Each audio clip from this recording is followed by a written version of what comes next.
Hi guys, I'm Janine and welcome back to my channel. So today I've got another kind of chatty video. I'm really on a roll right now with chatty videos. But this is just something that I've kind of been thinking about and meditating on quite a lot recently. And it's just about happiness and how to be happy. And I know that it might seem like a really simple thing, like what do you mean you're making a video on how to be happy? Like, I think so many of us really do struggle. I hit myself, like everyone, I've been through periods and times in my life when I can just honestly, hands on heart, say I am not happy. And it's, you know, there's loads of external factors that, you know, come into the mix to cause it, but ultimately, like, I've kind of found a few key kind of ways to work my way out of that funk and to actually regain and maintain that happiness, that I just thought I would share those with you today. My first tip would be that happiness is a choice.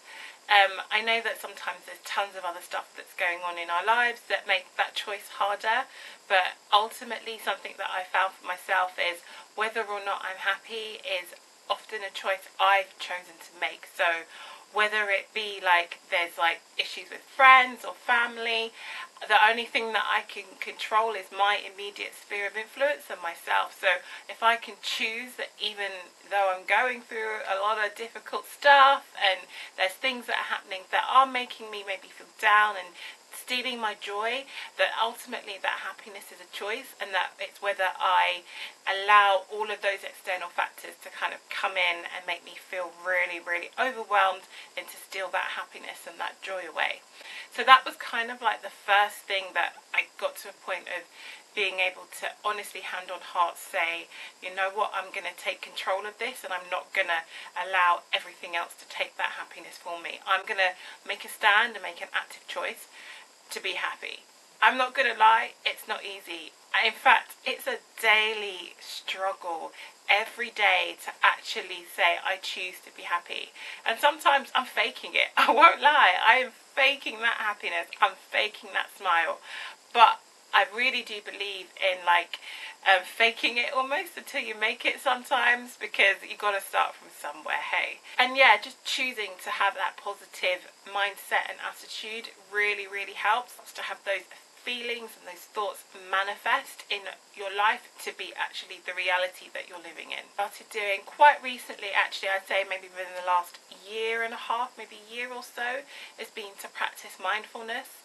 And I am a really big believer in that, actually, and just taking that moment and that time out of every day, like even if it's just 2 minutes. Like, I know sometimes it feels like the day is so busy, it's so hectic, there's just so much going on in our lives that you don't have the time. But actually, I reckon that we can all find 2 minutes at some point in our day to practice some kind of mindfulness, to actually find a way to like rebalance and have that peace in our hearts and in our soul. Another thing that I found, or the third one, I've got so many here, I think I've got about 10, so I think we're on number 3, would be to embrace your flaws. So we've all got flaws. We've all, whether it's, you know, maybe your nose is a bit crooked, or you think your hair's too frizzy or too straight or too curvy, too slim. Maybe, I don't know, sometimes you could be a bit impatient. Whatever you feel that your flaws are, at some point I feel like we have to stop beating ourselves up over those things and just start to embrace them a little bit. I'm not saying don't try to change or don't try to grow as a person. That growth will come, but having that patience with yourself to say, you know what, I'm on my journey. One day I will be super, super patient. Or maybe saying, you know what, I know I'm not that patient as a person. That's me. However, what I do know are my triggers. So I'm going to try to avoid those things that trigger me off in that negative spiral. And when it comes to like body image and body confidence, I know that that's a big area for a lot of people, particularly women, of just feeling like, oh, you know, I don't look like this girl, or I don't look like that person. And it's just about embracing who you are. Like, I know for a fact that, you know, I'm not like the most prettiest woman around, probably don't have the best figure, and I kind of got to a point where I'm just like, fine, that's okay. And actually some of the things that maybe you think are your flaws, other people think are beautiful on you. And it's about accepting yourself for who you are. This is me. This is what I'm like, good, bad, the ugly, and accepting it and embracing it and being happy and choosing to be happy with who you are. And I think if you can start to do that, then it really does help you to not have a negative mindset generally, and to not be negative about yourself. Because if you think negatively about yourself, then you're going to feel that way, you're going to speak that way, you're going to live your life that way. My next tip is to get active. And I won't lie, this one I really struggle with. I'm an absolute couch potato, but sometimes you've got to do it. You've got to get up, get active, get out in the sunshine. Particularly if you're maybe feeling a bit down or a bit depressed, go for a walk, get out the house, open all your curtains, open the windows, get out, let the fresh air in, let the sunlight in, go outside and get active. Find that thing that you enjoy, that motivates you. So one thing that I like to do, because I hate going to the gym and I don't really like running or any kind of exercise. Like, if sitting on the couch watching Love Island was a sport, I would win hands down. I could do a marathon of that stuff. But if it actually requires me to get moving my body, moving my butt, I can't be asked. However, I really love yoga because it's gentle. But then I still feel like I'm getting quite a good workout often because I've been really active with it. So for me, I like to practice a bit of yoga, and I feel like that is just like the thing that really, really is my jam. So whatever kind of something that makes you feel physical, whether it's just go for a walk, go for a run, hitting the gym, Pilates, swimming, yoga, if you're like me, get into it. Practice gratitude. This is a big one for me, and it's something that I actually try to be really, really proactive in doing. And it's physically saying, literally just saying out the things that I am grateful for. I do this quite a lot, especially when I've got times where I feel in a funk and I feel real overwhelmed with life and all the things that are going on. I will literally say the things I'm grateful for, and I will list them. And I'll be like, you know what, I am so thankful, and I'm so grateful for my family. I'm grateful for my home because it's a very beautiful place. It's a safe place. I will like say I'm grateful that I can, I have a job, that it pays my bills, that I work with wonderful people. All the things I'm grateful for. My son, he is my light. My husband is incredible. All those things, I literally list them off.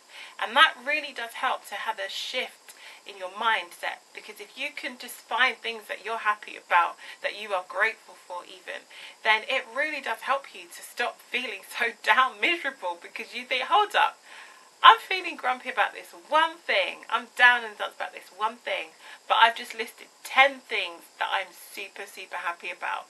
So definitely, guys, start, if you haven't already, try practicing gratitude. My next point is one that is a little bit controversial, but I'm going to just say it anyway, and it's surround yourself with positive people. All those naysayers, those negative Nellies up in your life, get rid of them. Just, I know it's a bit mean, but whether it be you spend less time with those people, or if you're like really harsh, you just cut them dead, cut them out, whatever it takes. But you know, those people in your life, we all have them, we all do, that maybe just don't edify you, don't bless your life, don't build you up. It's about time to stop surrounding yourself with them. I went through a phase where I felt like lots of people were just leaving my life, and I was feeling really down about it.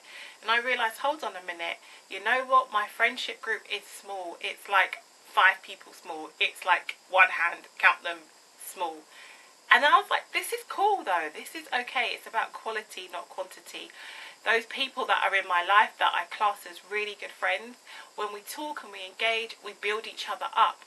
I don't feel like, I'm competing with you. I don't feel like you're putting me down. I don't feel like it's a battlefield to be around you. It's a joy. And I think that those people you surround yourself with, that energy, that vibe they're giving you, it's so important. You don't need, like, the voices in our own head are negative enough sometimes. You don't need people around you that are going to amplify that and they're going to add to it. You want people that are going to add to you in a positive way. I really enjoy writing my emotions out, writing my feelings down. Some people enjoy journaling. I know I've seen the 5-minute journal around quite a lot, and that looks really, really good. But whatever works for you, if writing is your thing, to kind of like write your feelings down, write your dreams, your hopes, your emotions, whatever it is. Like, I've even seen people have prayer journals where they will just write their prayers down in them, and they use that as part of their meditation, which I think is really, really interesting. So I like to personally I write my feelings out. So if I'm feeling really pent up about something and I'm struggling to maybe express it verbally, I'll get a notebook out and I will just write, and I'll just keep writing until I feel like it has been released. And sometimes I read it back and I don't even know what I was saying. It's just it's just words. They don't always make a lot of sense. Or other times I don't read it back at all. I've written it out and I don't want to revisit it. I rip the page out and throw it in the bin. And sometimes I read it back and it's really moving and heartfelt. You just release it out of you, I think could be really cathartic and can really help to boost your kind of well-being as well. I think a lot of the time we can feel unhappy in life because maybe the direction our lives are going in isn't what we really want, or we don't feel like we've achieved everything we want. So something that I've really started to do is to set myself a few goals in life. So whether that's about having like a pot of savings, or I don't know, running a marathon, or changing a job, buying a car, buying a house, whatever you kind of would like to achieve, set yourself a few little kind of milestones and little goals to help you get there. And each time you hit those, celebrate it. Like, well, I just ran 10k today, whoop whoop. You know, celebrate those goals that you've achieved and those milestones. That's really going to boost your mood. It's going to lift you. It gives you a sense of accomplishment and achievement, and motivates you to keep going with whatever it is that you're after. And my final point, and actually maybe it's the most important one, save the best for last, is do something for other people. It's something that I've been practicing for quite a while now. So if I'm going through a struggle in a particular area, I will endeavour to help somebody else with that same thing. So for example, I remember a little while ago, I really wanted to find a new job. I hated the job I was in, and it was really getting me down. I just couldn't seem to like find the next thing that was going to make me happy. And I stopped focusing on myself, and I made a really conscious decision that I was going to keep looking for a job, but I wasn't going to put so much focus and energy into it. And I went and I started to help a friend of mine who was looking for a role, and I helped her with her CV, and we did interview prep, and I really helped her to get another job.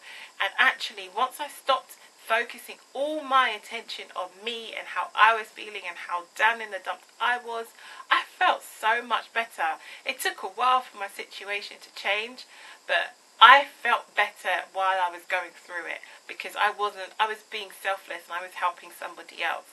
And I think that we can often be really kind of introverted with ourselves and focus so much on how we're feeling that we lose sight sometimes of the bigger picture. And I think being able to give back to other people, it's almost like giving to yourself, you know, because you feel so good for helping someone else. And I'm not saying that, you know, it's not altruistic to help other people out. It is. But then there is also definitely an element of gratification when you know you've done good. When you buy someone a gift or you bless somebody, it lifts you as well. So I would certainly say trying to like help other people do good just for doing good for someone else, it totally makes you feel like a better person. You're getting a little Samaritan brownie points for doing something real good for somebody else. Okay guys, that is a wrap. Those are my, I think there were 10, yeah, I think I said 10 points on how to feel happy. I really hope this has blessed somebody and helped some of you out there who are maybe struggling with this. If it has, leave a comment down below, and why not share as well, like your tips, things that you do to boost and to lift your mood when you might be feeling a bit low. If you enjoyed this video, then please do give me or it a thumbs up. I would love a thumbs up from you guys. It would like make my day if you did that. Thank you. And while you're at it, why don't you go and hit the subscribe button so you don't miss any of my up and coming content. Thanks so much for watching, and I will see you soon. Bye.